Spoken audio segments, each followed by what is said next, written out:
سوال: خانہ کعبہ کا نقشہ سب سے پہلے کس نے بنایا؟ جواب: حضرت جبرائیل علیہ السلام نے۔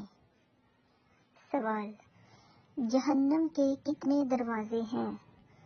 جہنم کے 7 دروازے ہیں۔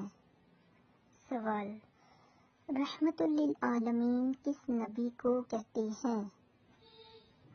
جواب: حضرت محمد صلی اللہ علیہ وآلہ وسلم کو رحمت للعالمین کہتے ہیں۔ سوال: حضرت نوح علیہ السلام کے کتنے بیٹے تھے؟ جواب: حضرت نوح علیہ السلام کے 4 بیٹے تھے۔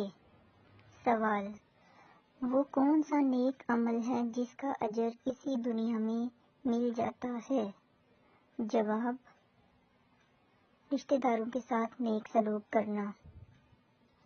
سوال: عرفات کے دن حاجی کس دن جمع ہوتے ہیں؟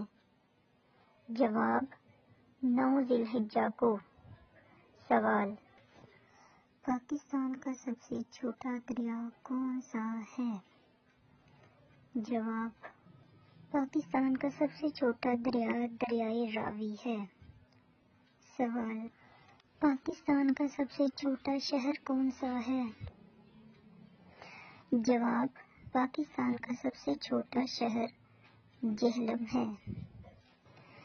سوال: پاکستان میں سب سے زیادہ بارشیں کہاں ہوتی ہیں؟ جواب: پاکستان میں سب سے زیادہ بارشیں مری میں ہوتی ہیں۔